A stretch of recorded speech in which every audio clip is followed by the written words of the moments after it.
Good day, this is Dimitri Lascaris coming to you for Reason to Resist from Kalamata, Greece on June 17th, 2026.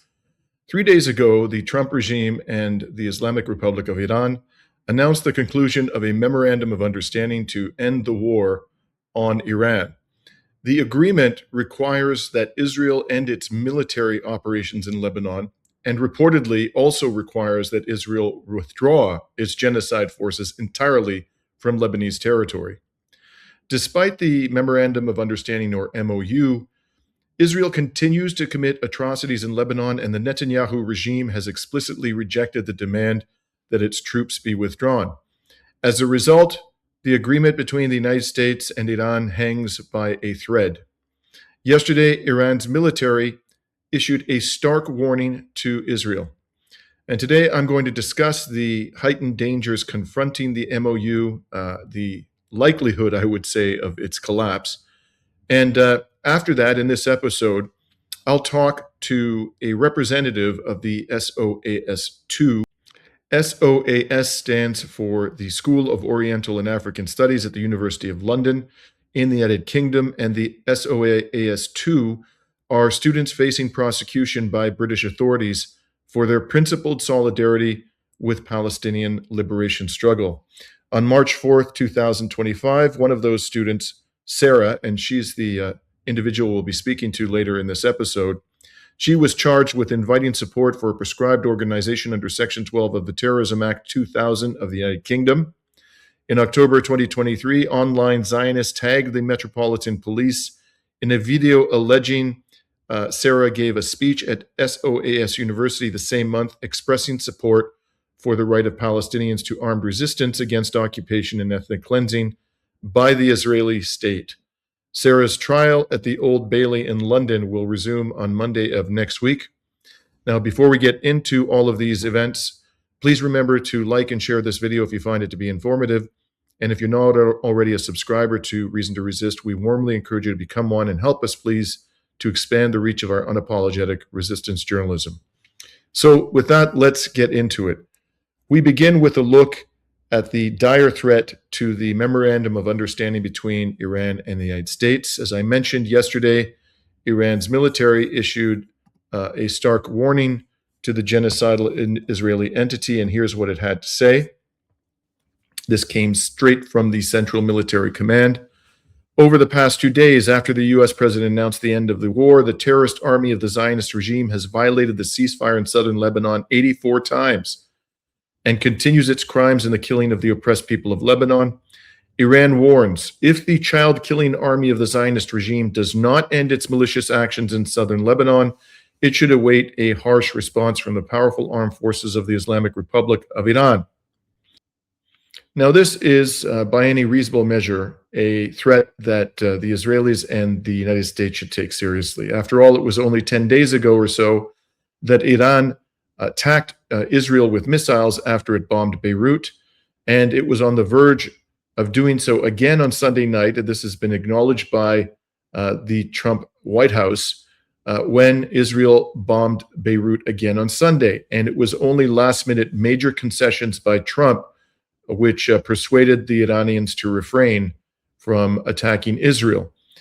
So I think we may be very soon into a hot war again. Just have a look at what Israel has been up to in the past 24 hours. This is a report from Al Jazeera yesterday.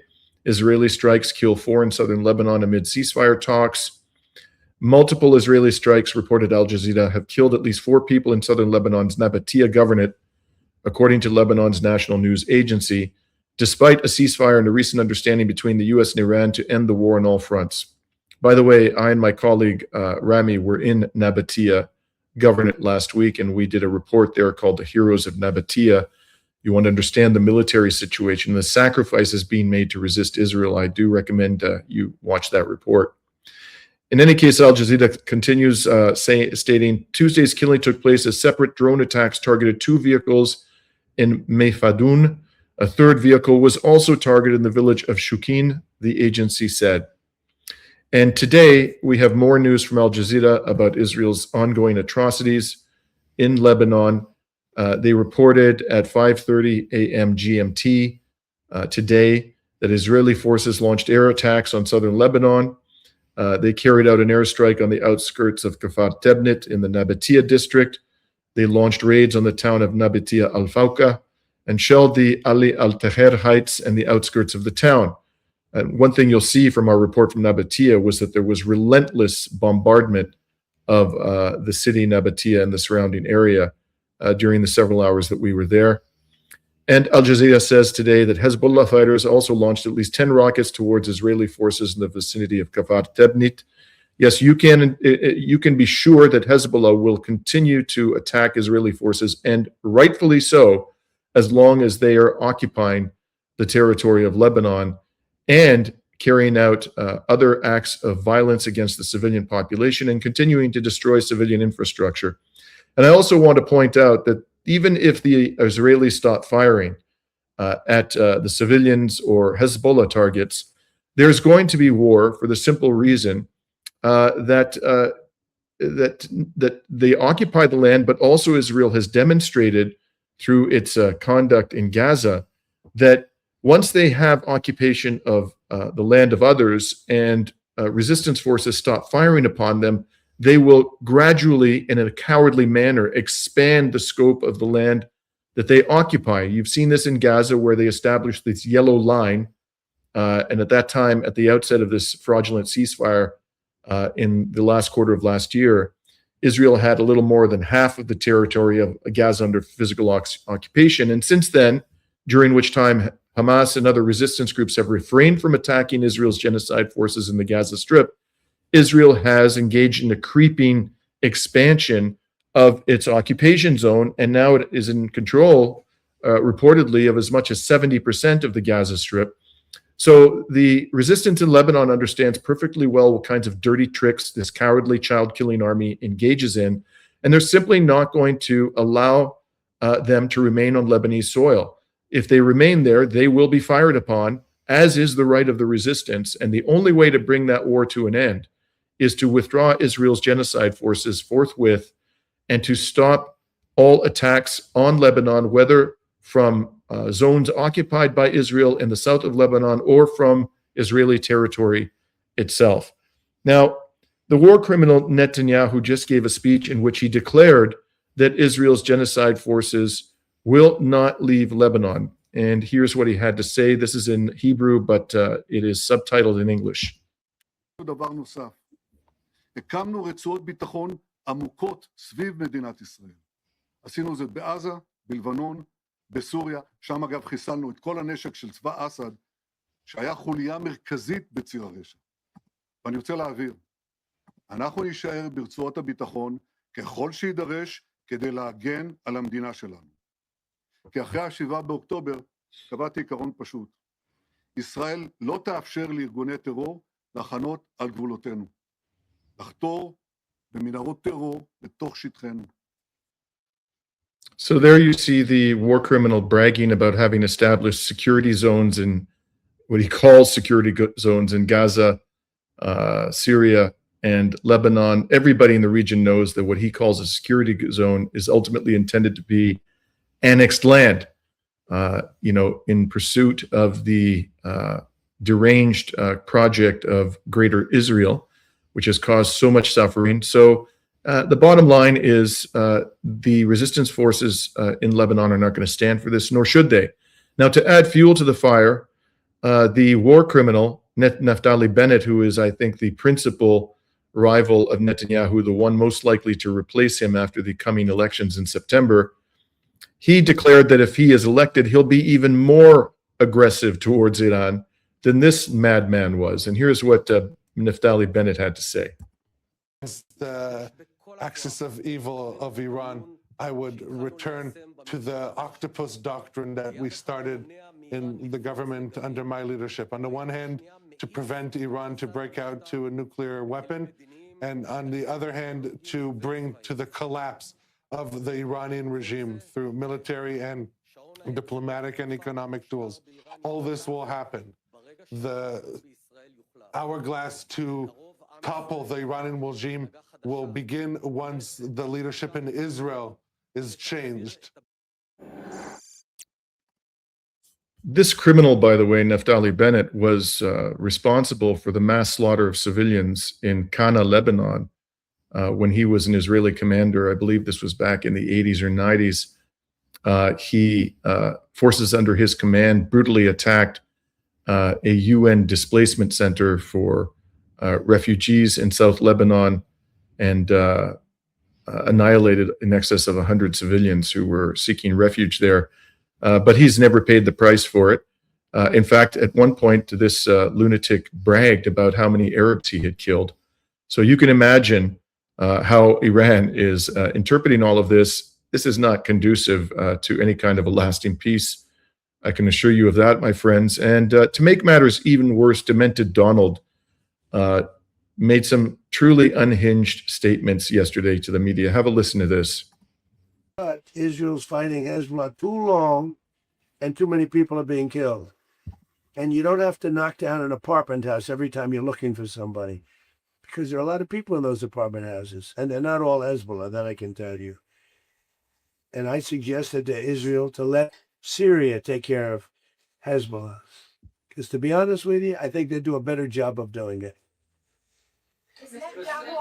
And I didn't like Syria. I didn't like where 2 hours before we're signing the agreement that there was an attack in Lebanon, in Beirut. It was right in, it wasn't like in the southern side, and it was in Beirut. I did not like that. I let them know that. I didn't like it, not at all. But I think that Syria, he's pulled that country together amazingly quickly. He's very capable. And he's been very good for me. He's protected everything that I've asked for, he's done. And if Israel can't do the job without killing everyone else, he'll do the job. Syria will do the job. Man, there's so much in there, it's hard to know where to begin. Let me start, first of all, with this statement he made that al-Jolani, the head chopper in Damascus, has done everything that Donald Trump wanted. Well, if you needed proof that this guy is a vassal of Washington, you just had it. This is straight from the horse's mouth. He'll do whatever I want him to do. And that is indeed what the head chopper has done. Secondly, it is true that Donald Trump, at least rhetorically, criticized the way in which Israel has handled the war in Lebanon. Of course, those criticisms that he articulated aren't nearly severe enough. This is a genocide. It's not just questionable tactics with respect to this building or that building. It's an outright genocide. Having been there myself and seen it in South Lebanon, and applying my own legal judgment as a lawyer with over 30 years of practice, this is my firm conclusion that the genocidal rampage of Israel has expanded beyond the borders of Palestine and into the southern half of Lebanon. In any case, the question I want to raise here is, are we really to attach any seriousness to these criticisms? After all, Donald Trump has been providing to Israel everything it needs to carry out these monstrous crimes, and he's done it with glee, oftentimes gloating how he himself is going to obliterate this civilization or send this country back into the Stone Age. And I really doubt very much, as I've already explained on this program, that the strike on Beirut on Sunday night was done without the authorization of Donald Trump. I think it was done with his authorization. In fact, the person who was killed, one of the persons killed, was wanted by the Americans for many years because he was accused of having killed American officials.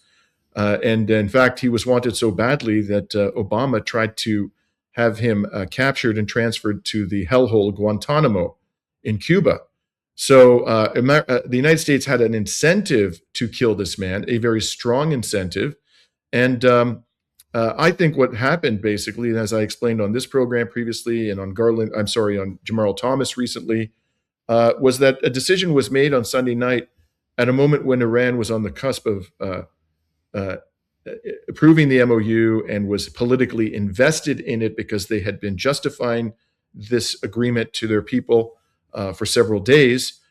Trump and Netanyahu jointly decided to test the resolve of Iran on Sunday by bombing Beirut to see if they would actually attack or threaten to attack Israel, or whether they would just let it go and effectively throw Lebanon under the bus.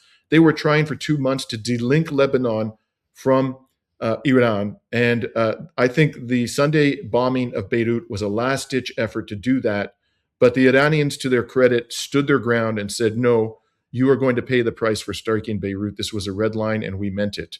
And at that point, Donald Trump resorted to Plan B and made all sorts of concessions to prevent another devastating attack on the genocidal entity.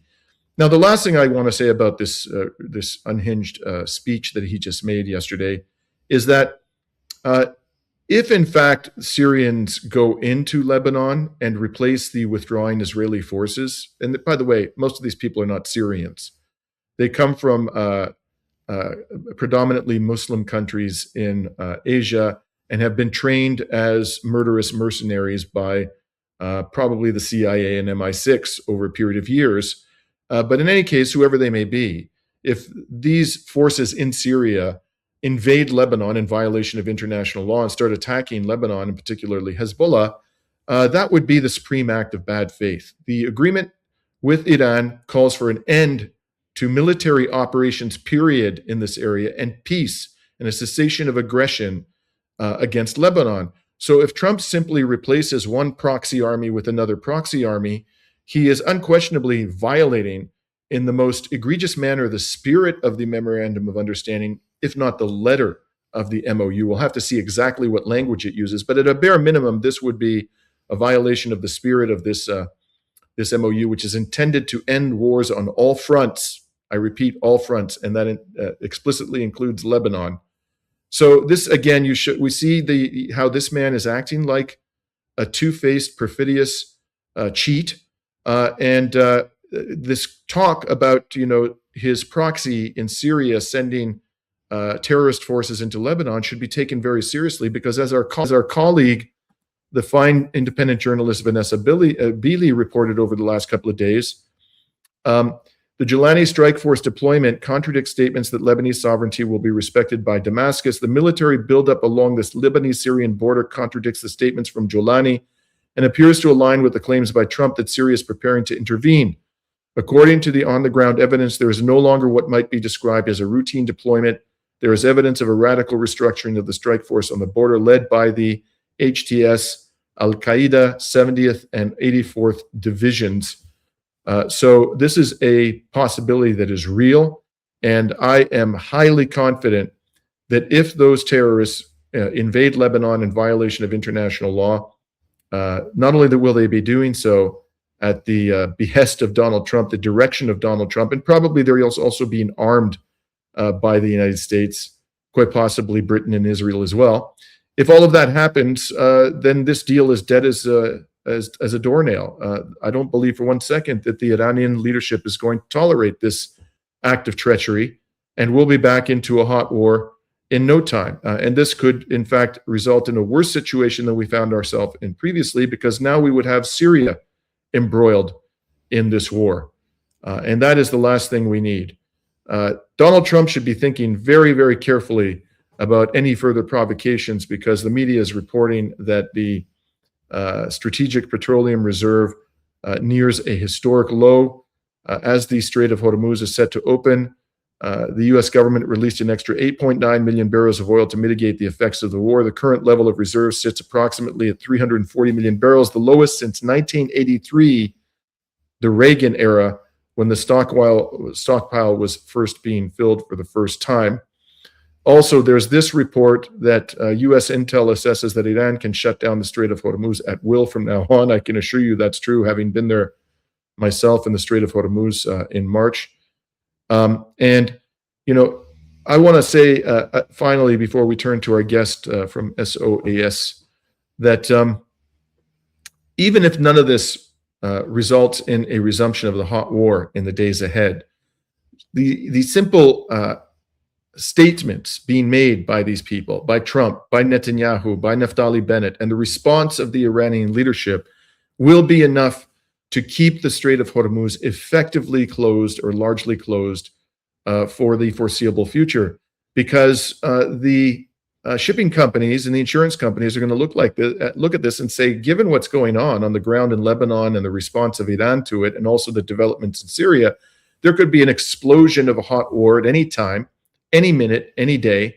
And therefore, the situation is simply too unstable and too risky for us to send these ships through the Strait of Hormuz, or to insure ships that are planning to go through the Strait of Hormuz. And on top of all of that, there's good reason to believe that the Strait of Hormuz has been mined. I'm not sure about that. I haven't seen objective, clear evidence of it. But there have been a lot of reports about the mining of the Strait of Hormuz, and the shipping companies are certainly concerned that the strait has been mined. And the strait is going to have to be demined before these ships can pass through the Strait of Hormuz safely, unguided by Iran. So we are a long way away, especially with this kind of belligerence, both in action and in word, coming from the United States and its proxies. We are a long way away from a resumption of normal traffic through the Strait of Hormuz, which means that the economic crisis that has been unfolding over the last 3 months or so will continue and may even get worse, depending on exactly what happens on the ground. Now, with that, let's turn to our guest from SAOS2. Sarah, welcome back to Reason to Resist. Nice to meet you. Thank you for having me. So for those who had not seen our prior discussion with Sarah several months ago, Sarah is one of the SOAS2. She has been charged under the UK Terrorism Act. Sarah, could you just take a moment and explain the background of this? What did you say in the speech that attracted the wrath of these speech Gestapo? Yeah, so the original sort of offending speech I delivered back in October 2023, so almost 3 years ago soon. And in that speech, I defended the right of the Palestinian people to resist occupation and genocide by whatever means available to them, including armed struggle, which is part of international law, right? That people who live under occupation have the right to fight back against that occupation. That speech was recorded by Zionists who shared it on Twitter, tagging them at police, saying, come and arrest her, basically, under the Terrorism Act. They doxed me, putting my full name, my university, and so on, online for all to see. And then that was picked up again by UK Lawyers for Israel, and this really sort of vicious Zionist organization of lawyers who basically just report Palestine activists and Palestinians to police in Britain. And often, people will get in trouble with the law following their complaints and their reports. And then I was arrested 4 months after the actual speech was delivered during a raid on my house. So I was arrested during a dawn raid. My devices were seized, my kafia was seized, my political literature was seized. They searched my whole house to find any evidence that I was in fact a terrorist. And at that point, I was arrested under Section 12 of the Terrorism Act, which makes illegal expressions of support for prescribed organizations. So essentially, the British state is saying that if you support the Palestinian resistance, you support Hamas, so you're a terrorist. And Section 12 carries a sentence of up to 14 years of prison time, which is really quite serious. So I'm heading towards my trial now next week after waiting for over 2.5 years on bail with conditions limiting my ability to travel. Mm-hmm. I take it that in your speech you did not endorse or encourage attacks on innocent civilians? No, I didn't mention any specific organization or anything in my speech. I didn't mention civilians or specific kinds of attacks that the Palestinian resistance could do.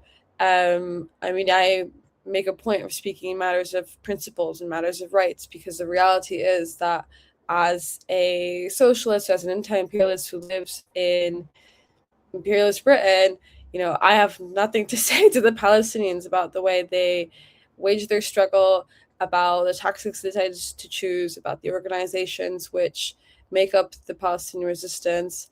I can only support their rights and the principles on which we support those rights. And you said, so I saw in the notice from the campaign, the SOAS2 campaign, that your trial would resume on Monday. They used the word resume. So that suggested to me that the trial has already begun, that there's been testimony and so forth. Is that the case, or will this be the first time that people actually give testimony starting next week? Yeah, so my trial hasn't started. So it's starting next week on Monday the 22nd, and we'll be mobilizing outside the court. So if anyone's in London, please feel free to come outside, banners, Mhm. flags, and so on. I have had court hearings before. So my last court hearing was back in November, and we did mobilize at that point as well. But yeah, my trial hasn't started yet. And if you're able to say, are you having to foot the bill for your legal counsel, or have you managed to obtain funding, third-party funding for that? I'm quite lucky actually that Britain has a legal aid system. So because my case was immediately put towards a Crown Court, and the fact that I was a student when I was arrested and charged, and still am actually, um, that's meant that I was eligible for all my fees basically to be covered by legal aid, which has made all of this slightly less of a headache. Mhm. But it's also almost more egregious in the sense that it's British taxpayers who are having to foot the bill of me being put on trial, which is just so ridiculous when you look at how thin the evidence of the prosecution is. And what is the maximum penalty to which you are exposed under this heinous legislation, the Terrorism Act of the United Kingdom? Yeah, so Section 12 carries a possible sentence of up to 14 years of prison time, which is really quite serious.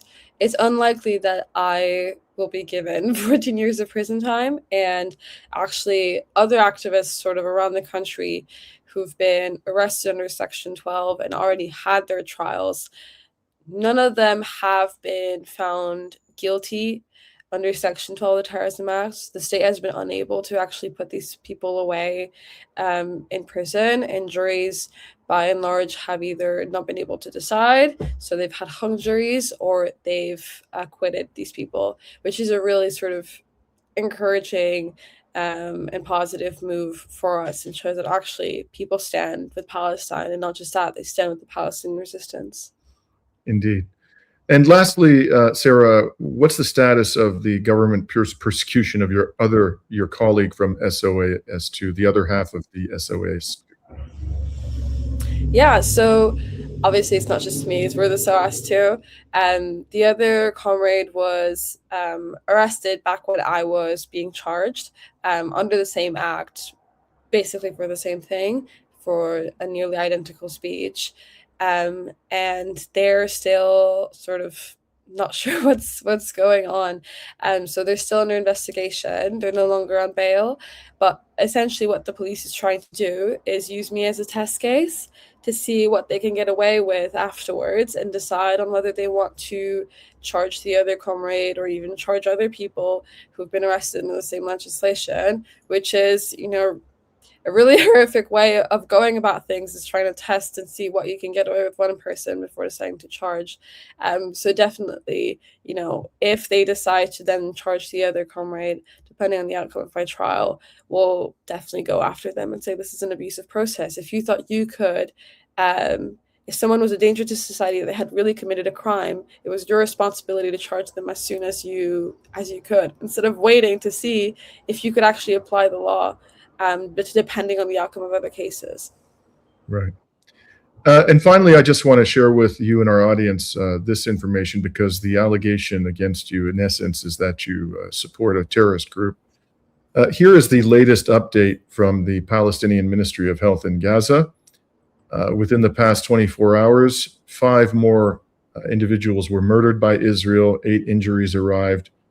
A number of victims remain under the rubble. Since the so-called ceasefire went into effect on October 11th, 2025, they have killed a total of 997 persons, the Israelis. The vast majority undoubtedly are civilians. Many of them are children.